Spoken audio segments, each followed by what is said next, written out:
Fala galera do BugriCast, aqui quem tá falando é o Victor Rede e hoje eu vou trazer para vocês um jogo muito especial na história dos derbys.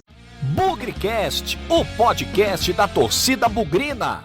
Mas antes do nosso programa começar, já vou pedindo aí para você seguir a gente em todas as plataformas aí que vocês escutam os programas do BugriCast.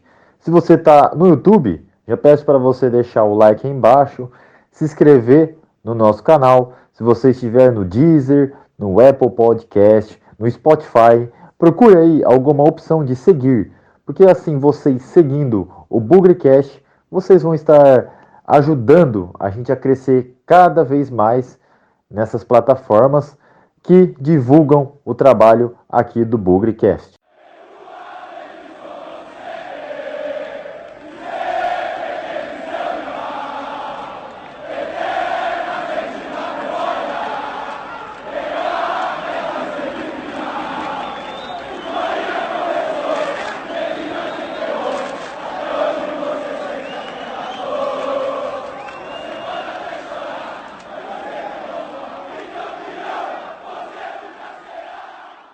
Bom, vocês já devem ter lido aí no título do nosso podcast, que é do Derby de 1984. Mas antes de a gente entrar no contexto do jogo, eu quero explicar para vocês um pouco como foi aquele Paulistão de 84 de maneira bem rápida. Ao contrário do que a gente está acostumado nesses últimos anos, principalmente nesse Paulistão 2020, um campeonato de 12 rodadas que vai para um mata-mata, ou seja, só mata, né? Porque nas quartas e nas semis a gente só tem um jogo e na final sim temos um jogo de ida e volta. Mas naquele Paulistão de 84 era completamente diferente. O Paulistão era disputado como é disputado o Campeonato Brasileiro.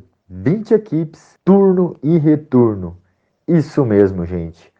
Um campeonato paulista com 38 rodadas. Quando eu fui ver isso, eu fiquei meio chocado, né?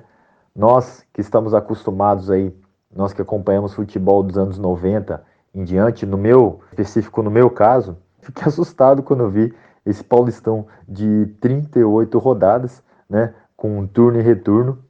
E naquela oportunidade, o Guarani até ficou aí um G6, né? Sendo que não tinha Libertadores, né? Não tem Sul-Americano como é o brasileiro. O que importava era só o que ficava em primeiro, que era o campeão. E nessa oportunidade o Guarani acabou aí ficando em sexto lugar nesse campeonato. Mas vamos falar um pouquinho do derby.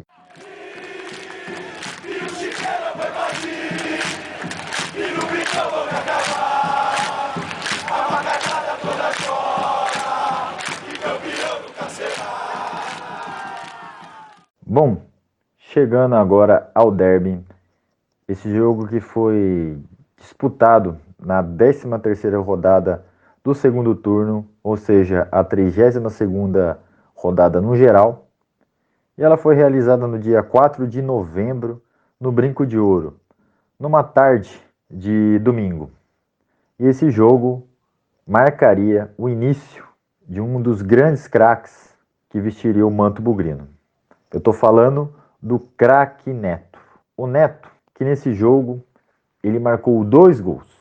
Não foi a primeira vez que ele marcou gols em derbys, mas com certeza esse foi um dos jogos mais emblemáticos da sua carreira.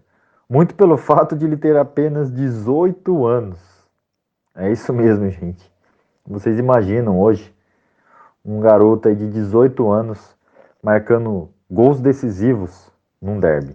Mas falando um pouco mais do jogo, então como citei o Neto, ele abriu o placar logo aos 8 minutos de falta e ampliou logo depois aos 14 minutos. Fomos para o intervalo, vencendo por 2-0, porém aos 32 minutos do segundo tempo, teve uma confusão generalizada nesse jogo. Um jogador do time adversário foi expulso, juntamente com um jogador do Guarani. Aí ele partiu para cima do jogador bugrino. Aí começou uma briga. Os jogadores começaram a partir para cima um do outro. e começou aquela partida como não voltava, o juiz tendo um trabalho danado. E com a confusão no campo, a torcida adversária resolveu começar assim, querendo invadir o campo. Olha só que absurdo. O jogo ficou parado por 15 minutos, uma tremenda briga. 2 jogadores deles foram expulsos. O Gerson do Guarani acabou sendo expulso. O jogo seguiu. Eles diminuíram o placar para 2-1, mas logo depois, Chiquinho Carioca fez o terceiro gol e sacramentou a vitória bugrina por 3-1 nessa tarde de domingo.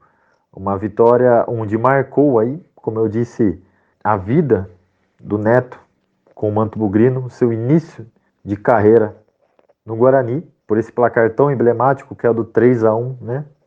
E também quebrou aí. O Guarani não vencia desde 79, seu maior rival, o jogo foi lá no Pacaembu, e assim o Guarani seguiu no Campeonato Paulista. Obviamente não conseguimos o objetivo, como falei, era muito difícil, de pontos corridos, mas sim quebramos naquela época que a gente via de 2 derrotas seguidas no campeonato, uma vitória para o Corinthians de 2-1 e para o Santo André de 2-0. Então foi uma vitória importante para o Guarani retomar o seu caminho no campeonato.